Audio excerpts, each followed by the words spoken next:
The speculation has been growing, and now Jeb Bush is taking his most definitive step yet toward running for president. The former Republican Florida governor on Tuesday told his followers on Facebook and Twitter that he discussed a potential White House bid with his family over the Thanksgiving holiday. And he said as a result, he has decided to, quote, actively explore the possibility of running for president of the United States.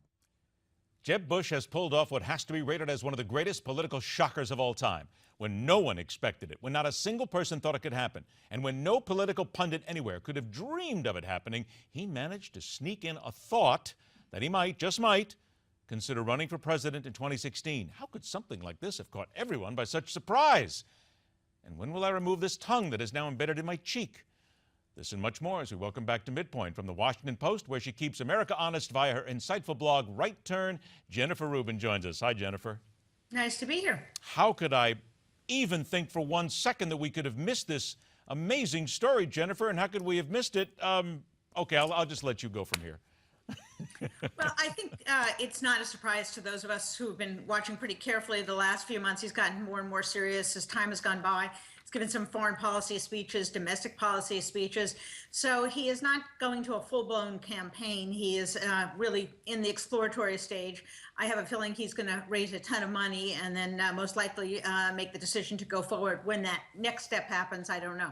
But is he kidding himself, though? Because as soon as it happened, well, even before it happened, actually, people saying that he is not conservative enough, that he has problems with folks on Common Core, that there's so many things that he still carries, the baggage he carries from his dad and from his brother.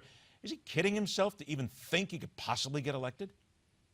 No, I think voters are going to judge for themselves. He's going to run his campaign. He's going to explain himself. He had a conservative record as governor.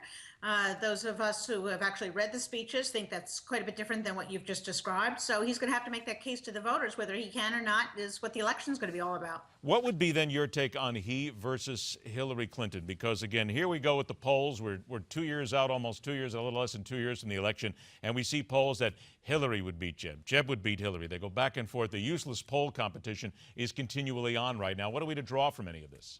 Nothing. Those mean absolutely nothing until you have the nominee.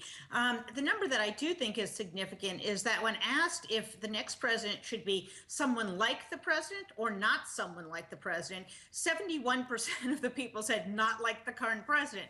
So who's ever not like Obama, I think, has a big advantage. All right, Jennifer, I have to ask you a little bit about what's happening today as well, and this kind of ties in because many people feel that Jeb Bush believes, and again, this is all just stories, that he would be well electable because he is married to a Hispanic, that he knows the language, that he understands the community right there, and that many of the Hispanic voters would be very likely to fall for him, to go for him and vote for him.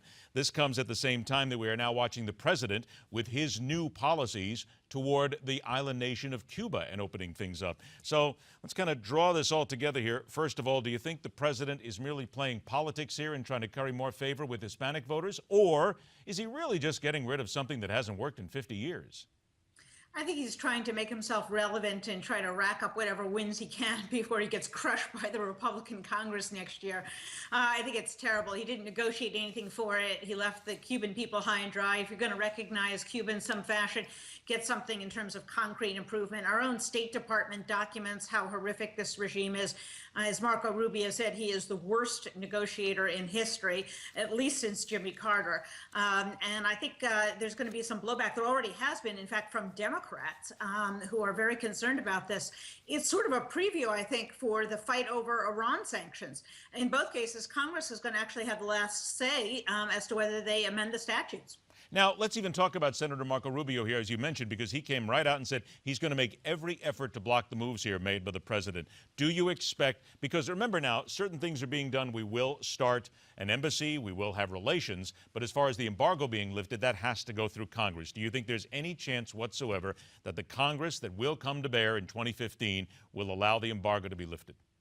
No, I don't. And I think in the next budget round, beginning in September, they're going to defund any effort to put an embassy in Cuba. So there's a lot of things that can be done.